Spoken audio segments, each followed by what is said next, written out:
if you walk towards it. Amstel Malta. Be your best.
All right, excellent afternoon to all those who are watching me across the states in Nigeria. It's another Real Talk with Kike today, and of course, you know how it is. Nigeria has entered another election season, and the posters will soon appear. Before you know it, you start seeing rally and all of that. And I'm asking myself, how do we move forward from situations like this when promises will be made and manifestos will be unveiled, yet the promises that has been shared will never be met? Every political party will ask Nigerians for one thing, their vote, but after election it will be one-sided information, one-sided reality. And while politicians then seek, you know, to, the people's mandates, you know, the people must also, you know, examine those seeking power, because democracy does not only test candidates, it also tests citizens. And with all that we have been seeing thus far in the corridor of power, I'm asking myself, how do we move forward in terms of the quality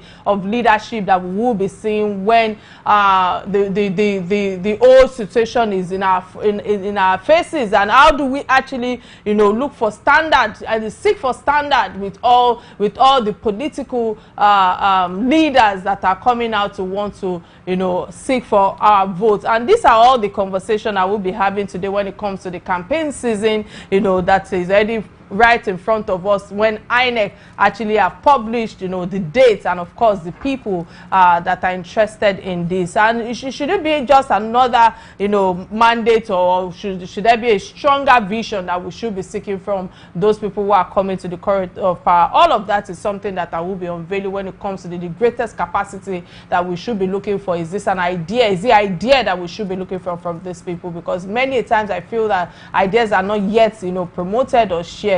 It's just about the personalities behind it. You know, that's my take right now. But I think it's important for us to hear what On This Day news segment has for us. When I return, I give my 2 cents on it. Please stay with me. I'll be right back.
All right, many thanks for staying with me. For those who do not know my name, I apologize. I realized that I actually did not introduce myself properly. If you are just tuning in for the first time on this platform, Real Talk with Kike, my name remains Kike Lomo Atandawo Abati. I'm the convener and, of course, executive producer. I wear many hats on this platform. And, you know, what's my takeaway from on this day in history segment? Because I just feel that, you know, Nigeria lost one of its greatest public health heroes. That's Dr. Stella Adadevo. I hope I pronounced that name properly, because I remember that, you know, there was so much pressure at the time. She faced immense pressure from all quarters, you know, and she chose to just deliver her job in a very, you know, professional manner. That today, on this day in history, we are looking and wondering that how best can we also emulate her with all that she has done and contribute to Africa's worst Ebola outbreak that took place, you know, at the time. And you know, and I feel that, let me use this medium to emphasize that this is where leadership, you know, should be is often defined when it comes to the difficulties, you know, especially when it comes to difficult decisions that are being taken by leaders in terms of, you know, moment of uncertainty and how it will affect quite a number of people. And this is where I must tell you that Dr. Stella actually exhibited that courage, that, you know, competence, that responsibility, that professionalism, where she can actually, you know, march on to say that, you know, I'm going to look for how to curtail this health outbreak and look for how, you know, we all can actually live together again. And on this note, I just feel that, you know, all of this campaign that have become a culture in our country when it comes to one outbreak of health issues or the other, you know, quite a number of people can actually now emulate her to say that, you know, these are the kind of qualities that we want. I wish that the kind of quality in terms of responsibility and the courage that she was able to exhibit, we can talk about that with our political leaders, but unfortunately I think we are still struggling with that. Let me just hold my breath on that. Let's go on a quick break to get a word from my sponsors, those who have put me on this platform. When I return, we'll dive straight to the issue and I understand that my two guests are already virtually all with us. I apologize for the delay. Stay with me, I'll be right back. This is Real Talk with Kike.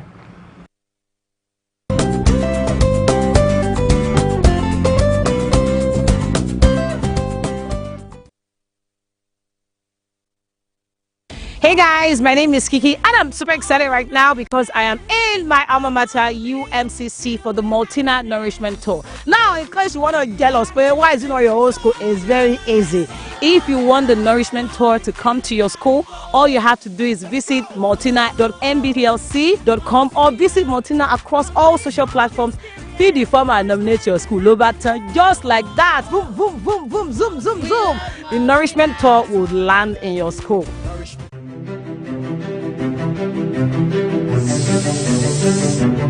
Why is a seat at this table so special?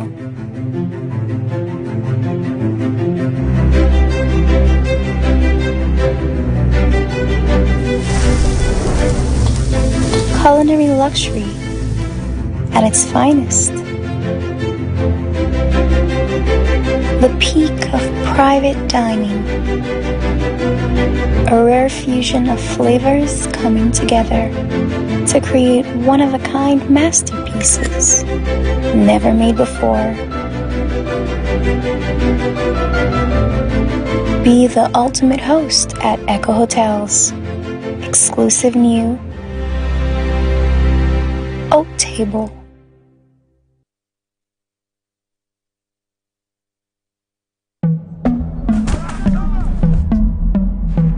Pass that back.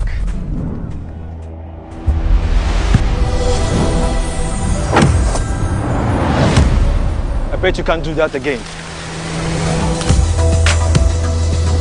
Being your best is a daily commitment. Many dream about it, but only a few walk towards it. Amstel Malta. Be your best.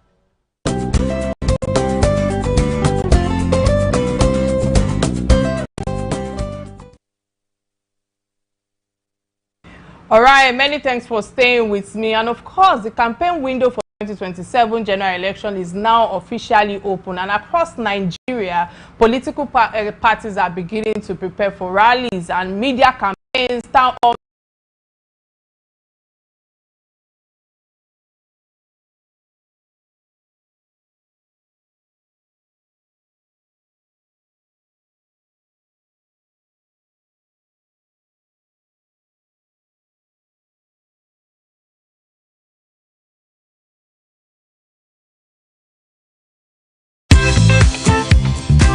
There are things you don't know. Job, when he was doing all of that, didn't know that there was any conversation in heaven. It's through a rod. Foolishness is driven from a child. So what you have to do is you have to put that person in a situation where the person knows. Because the person may not know. Can you imagine John, first timer comes?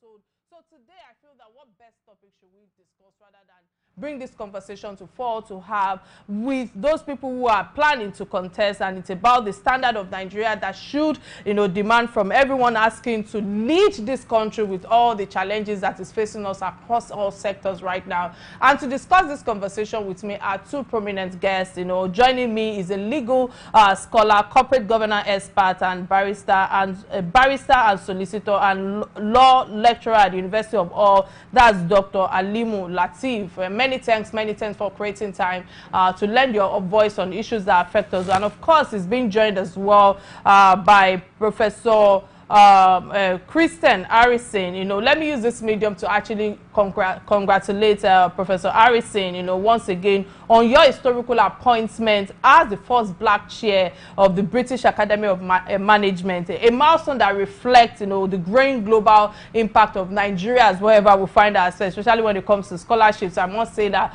congratulations again to you. Let me quickly bring in Prof. Can you both hear me? Are you there? I can hear you. Yeah, good afternoon. Can you hear me? Yes, we can hear you. Thank God that you're audible enough, because we are facing a bit of some challenges at our end in Nigeria here. But let's dive straight to the issue. Even though I cannot see both of you, but I can hear you. If you can hear me, that's fine. Professor Harrison, let me start with you. Again, I say congratulations to you. I hope you heard that earlier. But, the campaigns have officially begun. And with INEC, publishing the date and all of that, I felt that this is a conversation we need to quickly have and look at the statistics of how things are going to play out. What should Nigeria expect right now from your own perspective in terms of the serious presidential campaign that have been put forward in a democratic season, that quite a number of people are still, second-guessing themselves and the kind of leaders that have put themselves forward? Should campaigns primarily be pursued, or should we be looking at the educational aspect of things in terms of qualification? I know that there's a lot of debate out there right now in terms of qualifications. So people are saying, school start is this, even though INEC have already emphasized that, even you can just sit for school start, doesn't mean that you even have to pass the school start. That's just the minimum of what is expected from any of the candidates who are willing to say, okay, they want to run for this. But what's your take thus far? What should we be looking out for? Should it be education? Should it be, character? Character is something also that I think I need to emphasize on. What's your take thus far on this question? Professor Harrison. Okay. Thank you so much, Kike. I can't really see you, same way you can't see me, but I can see you as well. But of course, I can always hear you. Yeah, they are working on it. The team are working on it right now. I'm sure very soon that will be sorted out. But go ahead, I can hear you loud and clear. Yeah, thank you so much. First, I'd like to say, of course, thank you so much for the congratulatory message. I mean, it's a huge honor and also responsibility to become the first black chair of the British Academy of Management. Something I don't take for granted. Like you said, I'm the first black chair, so it was a historic appointment. So that's good for Nigeria and also for Africa as well. But either way, thanks again for inviting me. It's always a pleasure, and well done, Kike, on providing this platform. But I believe it's important that we talk about Nigeria. As you already know, I'm very passionate about the country. And you rightly pointed out, the campaign has started. Yes, this is it. The campaign has started. It's the time for national conversations. And I think it's so important for especially for the electorate, to start to join this conversation is key. It's important that we make this conversation something that's not just going to be about, I know we're talking about WAEC and qualifications. It shouldn't just be about trying to castigate other people. It should be an opportunity for people to really say this is what they're actually going to do. So this is an opportunity for the electorate to choose the right people. And it's a choice that we'll make that will determine how Nigeria is going to be in the next few years. So we shouldn't just be saying, oh, we want this person. But of course, like I said last time, what do we actually reward? That's going to be the big issue here. Because in the campaign going forward, it's not just going to be, a lot of megaphones, people are just giving emotional speeches, but what are you actually going to do? You rightly pointed out there is so much talk about what's important. Is it qualification that is important? Is it character that is important? I would always say that education is important, integrity is important, character is important. All these things are very important, but more importantly, leadership is very key. We have seen cases whereby people have had, of course, I have a PhD, so I would always say that I want you to be educated. But we have seen cases whereby people have had PhDs and have never been effective leaders. And we have seen cases whereby people have not had so much formal education and they're also led. So it's not just about technical competence, because I have a framework that tells you all the things, the kind of leadership skills that you need. We need leaders that are empathetic. We need leaders that have integrity. We need people that are able to get people to work, not just for you, but to work with you. I always say leadership is not about me, but it's about we. So the next person, the person that's going to lead Nigeria, should go beyond qualification, should be somebody that can get people, that can cause people, to influence people. I always say leadership is 3 words. It's influence, it's impact, and it's empowerment. So it's important that we get somebody that goes beyond just the qualification, somebody that can get people, somebody that can really influence others, somebody that can really get people to, like, trust is the currency of leadership. So how do we ensure that we get the person that people can really trust? So it's so important. Yes, qualifications are key, but it should go beyond qualifications. We should vote leaders. So leadership, the capability to lead, character, integrity, people that can build institutions, people that can build systems. That's the kind of person that we're looking at.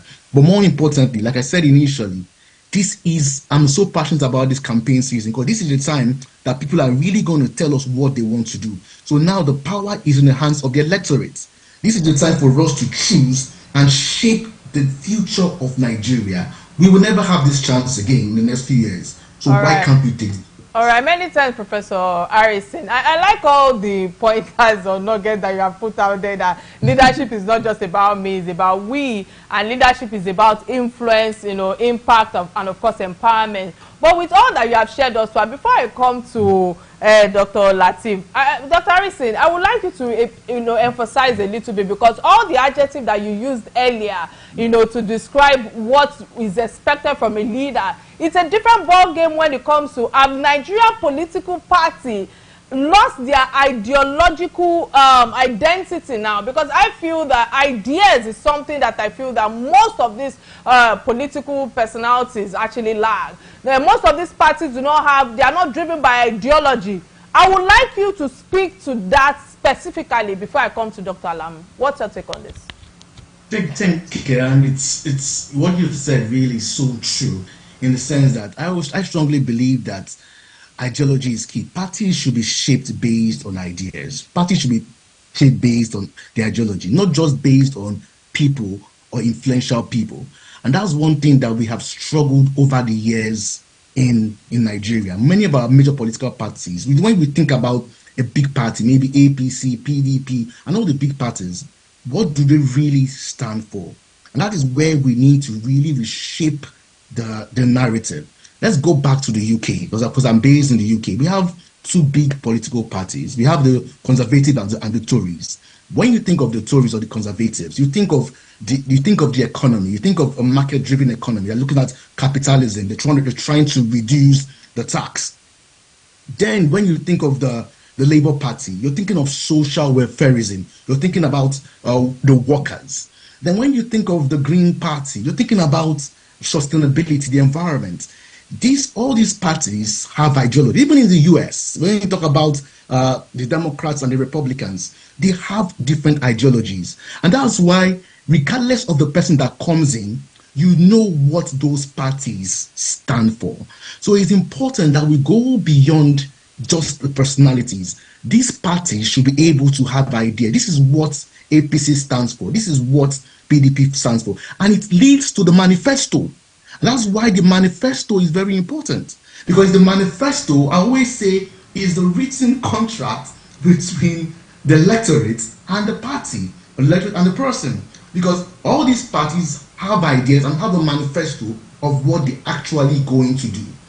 So it's important for these parties to start to shape a manifesto, but it's even more important for the electorate to vote based on what the manifesto that they're going to put out there. I always tell people it's so strange that in politics, people just vote without even listening to what the parties have to offer or without the ideas that they put forward.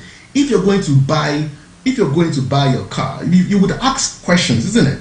You would ask questions about, oh, what's the model of this car? What is the make of this car? You would ask those questions.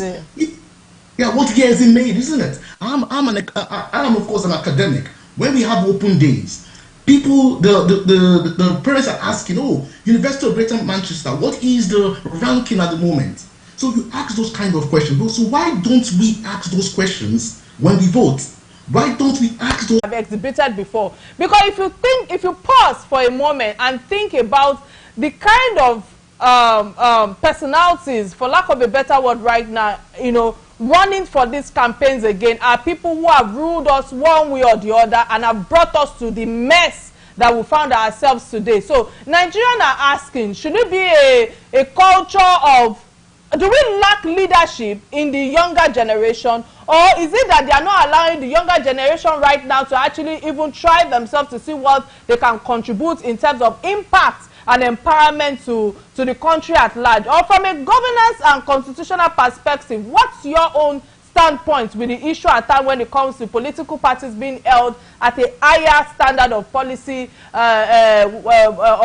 in terms of accountability and of course implementation? Because it's another thing for us to form a policy. Part of the challenges we are facing right now in Nigeria is implementation. What's your take thus far on this? All right. Good afternoon once again, Kike, and to your viewers as well. And let me start by joining you to felicitate with Professor Harrison. I congratulate you, sir. And secondly, let me also say that my name, Kike, actually, for the record, really, Alamu is not my surname. I mean, not my last name. That's my middle name. So, Dr. Latif, or just call me Miss Val. That would be perfect. So okay, Dr. Latif, many thanks. Yes, then Latif is it. So, now coming back to your specific question, and what I'm going to say is this. Yes, the campaign season has come again. But you see, the challenge with Nigeria for me is that when a nation treats an election merely as an event, to distribute power. So what you see at every 4 years or cycle of election is you see the same routine. Elections, become ritual, what people just perform like a performative democratic system. And this is the challenge I think we have had over the years in Nigeria. So when election comes, the politician will come, they will mount the podium. Like Professor Harrison said earlier, our political parties are not exactly defined by ideology. So they are like an amorphous of separate, they have different names. But in reality, all of them, the politician in each party, they are crisscross. And so you can only tell, who from who. But having said that, as my forethought, let me come to your specific question. You see, for the ruling party, I think when they come to seek a re-election like this, that is a referendum on what they have done so far. So people should be able then to elevate, I would say, the level of communication to interrogate what they have done so far. So they made promises 4 years ago. How much of those promises have they fulfilled? Where are the challenges? And what exactly are they doing to address or to make democracy actually work for the people? Now, for those on the opposition side, they will rely on promises, but then the electorate also have a duty to interrogate their promises and relate these promises to their past. Among them, there are people who have been in governance at the governorship level, at the Senate, and even at the presidency. The question is, what is their antecedent? What is their political trajectories? Have they made to the system when they were there? So these are the issues I think we should encourage the electorate in Nigeria, to be confronted with or to ask. So when we say the season has come for campaign and politicians have come again, we should prepare our people to ask them the right questions. So when the campaign begins, we want to know what exactly have you done before? What are you going to do differently? From the ruling party, for example, people have talked about the issue of character, competence, but like Professor Harrison also said earlier, character will translate democracy to good governance, because there is that, I would say, misunderstanding. People assume that once you have a democratic process, they just listen to a slogan. How much of interrogation do people, I would say, make of those promises or the claims, and even the unemployment, poverty rate, which is quite high, and all of that. So people are less interested in education. They are less interested in hard work, because what appears to be thriving most in Nigeria today is politics. So everybody wants to be in politics. They want to be in the House of Assembly, in the House of Rep, or they want to be an aide to a politician, special advisor, and all of those things are good. They are fantastic. But the question is, what value? Okay, sorry. Finish your thoughts. I want you to finish. What value? All of those are important, but the question is that what values do people bring to the polity when they assume this position, from the presidency to the governor and all of that? But you see, to get the values for our democracy, the right questions, do we select the right people? Do we elect the right people? Because otherwise, our democracy will just become a ritual or celebratory ritual when we come after 4-year cycle to elect people, and they go again, we elect new set of people, and then without adding value, to the people. Many thanks for all that you have shared thus far, and honestly, I agree with you with most of your points. But before I go on a quick break, Dr. Lateef, I'm still with you, because there are a lot of things that you shared, and the fact that you were talking about immediate gratification, I feel that immediate gratification, in as much as the youth of today are more driven with that, I just feel that it cuts across all generations, both the older. If they elect bad people or they promote bad politics will breed bad policy, and bad policy will continue to affect their life negatively. So this is where I think the youth, they also need to understand that as stakeholders, they can make the difference that we are all looking for. All right. And they have the numbers. The determination is what is lacking, and the political will. All right. Many thanks, Dr. Lateef, for all that you have shared thus far. We'll go on a quick break now to get a word from my sponsors. When I return, the conversation will continue. Please stay with me. I'll be right back. This is Real Talk with Kike.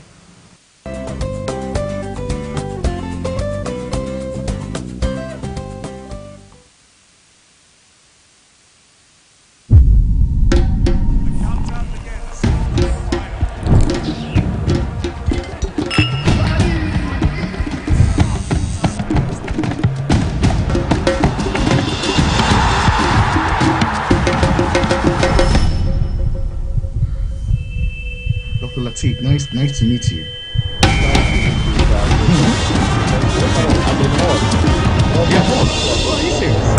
Yes. I work in Greater Manchester, but I live in Scotland. Great. I'm in Scotland at the moment. Great. My pleasure. We'll look up after this event, sir. Thank you. I'm at the University of Law School.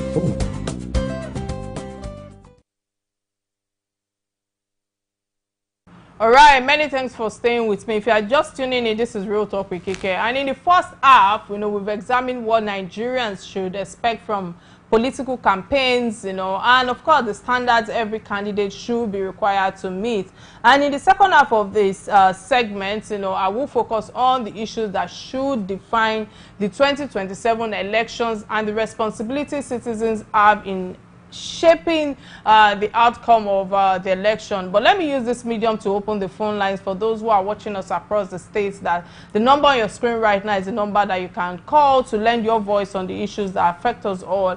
And of course, I'm streaming live on Facebook, both on Real Talk with Kike platform and on Silverbell platform. But let me thank you, Professor Christian Harrison, and of course Dr. Lateef, for all that you have shared thus far. And Professor Harrison, let me come to you. With all that you have shared thus far, I know that there are some nuggets that you shared earlier that I feel that I must further emphasize on, even though we are moving to the second segment on saying what is the solution, how they intend to reduce inflation, create jobs, grow businesses. and improve living standards. Listening to Dr. Lateef earlier talking about immediate gratification, I have a teenage son who is also, you know, struggling with such a disease of immediate gratification. They want it quick. They want to blow now. They don't think about, you know, the consistency of applying yourself to how we got to where we got to. So I feel that that's also the struggle of the general Nigerians. Should Nigerians now, because I feel that most of these manifesto that they put out there are not real. They are not. It's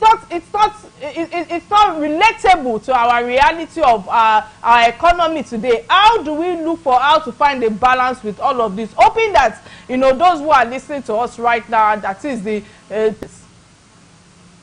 Good. Thank you so much, Kike. And of course, thanks, Dr. Lateef. It was great hearing most of the things you said as well.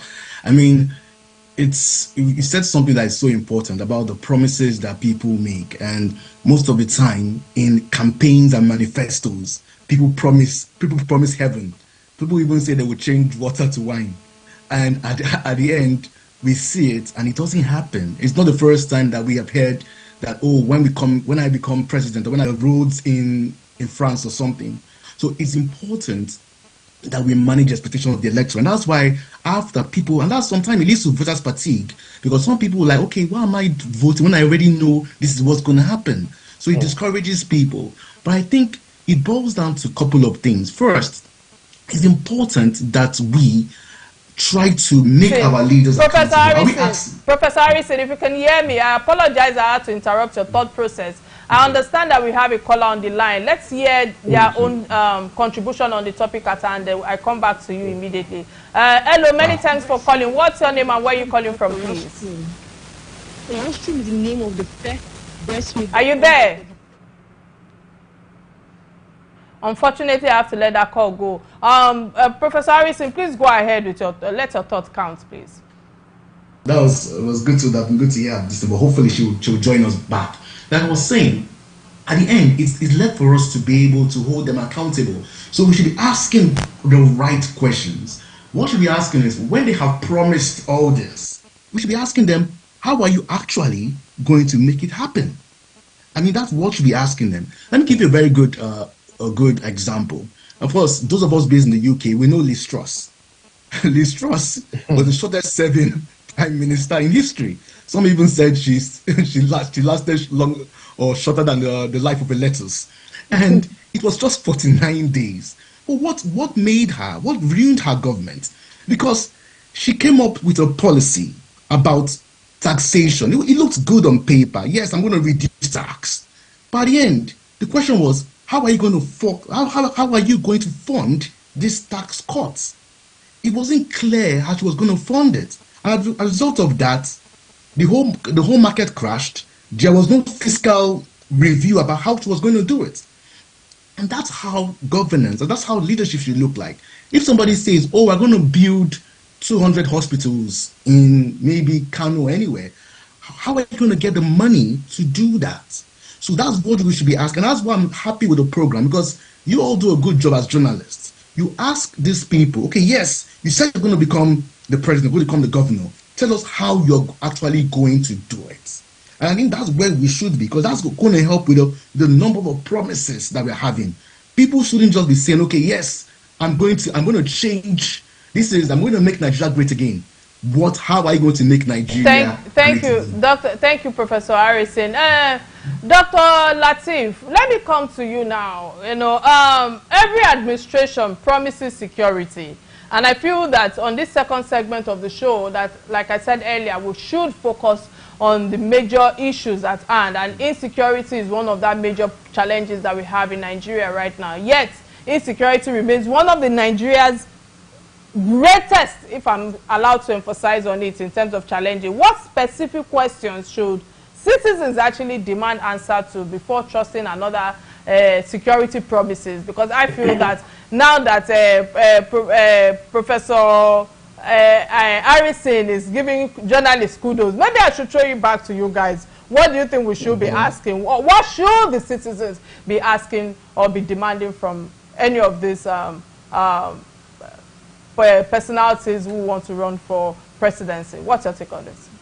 All right, yeah, thank you so much for that question. And of course, we all know that insecurity, I think, is the biggest challenge in Nigeria today. And this, of course, did not start in 2013 when the current government came on board. This has persisted in Nigeria for over 2 decades now. I would say since 1997, no, since 2002, when the Boko Haram crisis broke. This has become a what you call a permanent problem, a permanent feature of every government. And like I said earlier, I mean, when I referenced John Locke and Thomas Hobbes, you see, a core component of the social contract is that the people surrender their right, that the government may protect their life and property. And if you check the Constitution of Nigeria as well, Chapter 4, you know, the core responsibility of any government is security of life and property. And unfortunately, this same security of life and property is the core of the challenge of our government over the years. I mean, economy cannot even grow if lives are not safe, if property are not secure. So the question then to ask is, we ask the current government, for example, I used the word referendum earlier. We want to ask them, okay, when you came on board in 2023 or so, this was the state of insecurity in Nigeria. What exactly have you done to improve that? Has the case become worse, or we are better off than we were in 2013?